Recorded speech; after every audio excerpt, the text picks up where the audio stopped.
The caveman bug inspection. Long before flashlights and magnifying glasses, my great ancestors, the cavemen and cavewomen, learned to inspect their caves for bed bugs the hard way. Here is how they did so.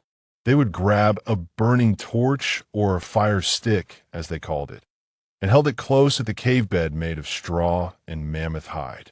Squinting real hard, they detected what was biting them at night. Sure enough, they spotted bugs that were sucking their blood.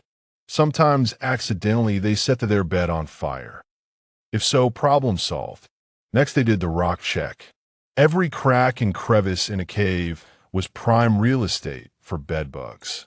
So the mighty cavemen and women poked around the walls, flipping stones over, squinting real hard to see the little devils exposed. Now for the furniture.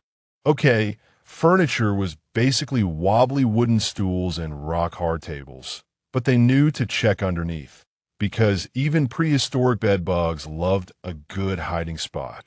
Now for the shakedown. Fur blankets were shaken to see if any came out.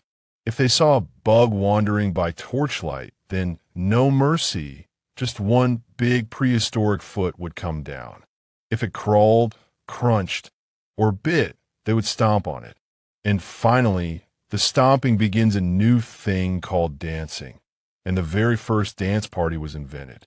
It wasn't perfect, it wasn't scientific, but hey, my ancestors knew the truth that we still live by today. If you want to sleep in peace, you'd better check for bed bugs first.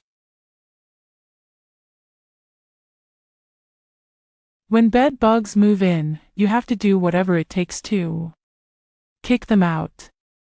Whether it's 10,000 BC or 2025 AD, one thing hasn't changed though. If you want peace when you sleep, you have to be clever to survive the bed bugs. You are not powerless. With a little persistence, smart containment, and budget-friendly tools, you can do what many people assume is impossible. You can beat bed bugs without an exterminator. Go to the link in the description to learn more about getting rid of bed bugs.